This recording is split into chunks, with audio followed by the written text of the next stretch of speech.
Copeland plays the game. I love the way he leads. I love the way he does his job. In both games, even if he did shoot well, we're all in unison in thinking that he played really well. Be able to be 2-0 since I've been here. You know, I feel like I'm getting to the flow of things with my team, and hopefully, you know, we can continue that throughout the rest of the conference.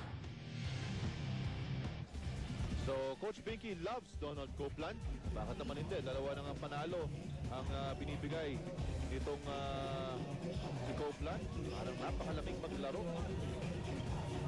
Para dito sa Coca-Cola Tigers, di pa sila natatalo simula na dumating itong si Donald Copeland. At tandaan natin yung George Gervin Jr. is a hard act to follow as it was. No? At maganda naman yung pinakita.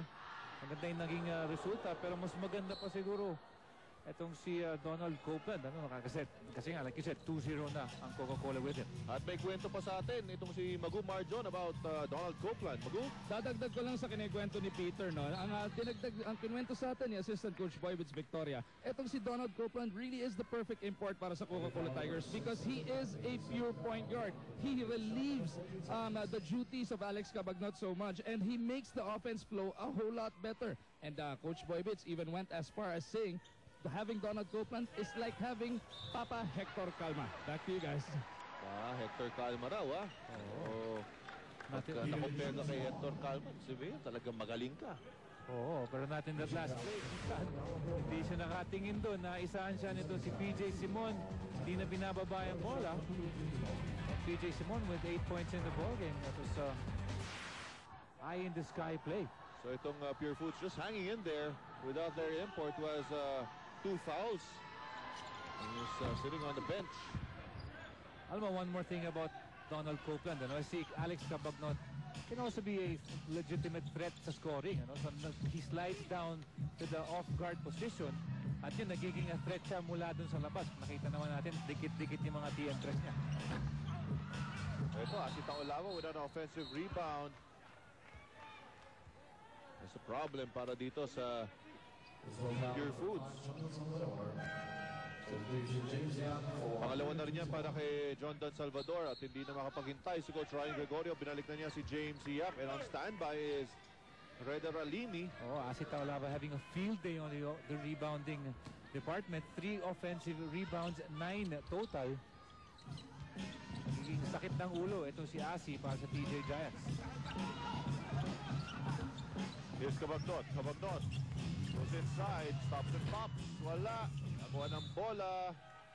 Last touch on Copeland. Ito na si Ralimi at si Mark Clemens Telan checking in. Magpapahinga naman ito si Jason Dixon. Unang pasok pa lang ni Mark Clemens Telan. 7 minutes to go in the second quarter. At fresh na fresh lagi ang mga players na itong si Coach Binky Pavis because of the depth of the Tigers lineup. Kirby, binigay kay Ralimi. Tumira from the free throw line. Gets the friendly bounce. 4 points pa lang. Ito si Reda Ralimi. And I'm sure Coach Binky Pavis would rather see him shoot that 15-foot jumper rather than pound it in the inside. Ito ngayon si Copeland against Roger Yap. Moves inside si Palpal from behind by Kirby Raimundo. Roger Yap. At akin ang depensa nito si Copeland. Kasi sabi mo, maganda yung local scoring nito Pure Food so far. 6 points para kay Roger Yap. Cabagnot against James Yap. Given a screen by Telan. Ang ganda ng paso sa ilalim. No! Everything but the basket. As Kirby Raimundo is called for his 3rd foul, mga kaibigan. So if you're a Pure Foods fan, medyo kakabahan ka dyan. 3 na siya. Si Ralimi may 2. John Dan Salvador may 2. At napakahirap naman ng mga trabaho nito si James, rather ni Kirby Raimundo and Ralimi. The reason why they have those fouls is because they're battling against Tao Lava. You have Mark Telan, you have of course Jason Dixon, and Nick Velasco, all known offensive rebounding players. At ang hirap. Buti na lang, walang pumasok. Para doon kay Asita Olava, 0 out of 2. Another 6 minutes remaining dito sa ating first half. Ito ngayon si Kirby against Catley. Kirby umatras. Sayang yung slam dunk na yan ni Ralimi. All intensity but not counted. Third foul naman dito kay Cesar Catley. He's matched up against Kirby Raimundo. Small lineup ngayon para dito kay Coach Vicky Mavis. At nagbibig lineup naman ito si Coach Ryan Gregorio with Enrico Villanueva, their import, and Kirby Raimundo playing the 3 position. And that's the fourth. Sunod-sunod ang foul nito si Cesar Catley. Ang maganda lang para kay Coach Binky Favis, marami siyang kayang ipalit doon kay Cesar Catley. Pero hindi pa niya maipasok. So ito ulit si Kirby Raimundo. Atakihin ulit si Catley.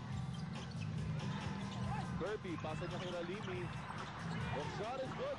Wala talaga matangkad. Yan ang maganda na nakita natin, hindi na binababa yung bola. No? He's ahead above the rest in terms of height. Gets his 6th point of the ballgame. Ito si Ralimi. Just like that, tabla na po ang ating laban at 32. Kasi Taulava trying to fish another foul from Ralimi. Nagpintes. Ito na naman, offensive rebound para sa Coca-Cola. Cabagnot goes inside. Cabagnot nawala ng bola. Lead pass to James Yap. Pinahabol ni Catley. James Yap gets the basket. And that's a go-ahead basket for the Pure Foods TJ Giants. And now it is the turn of Coach Binky Favis to call a timeout as James Yap is leading the way, bringing Pure Foods back into this ball game and back in the driver's seat because of this layup by James Carlos Yap.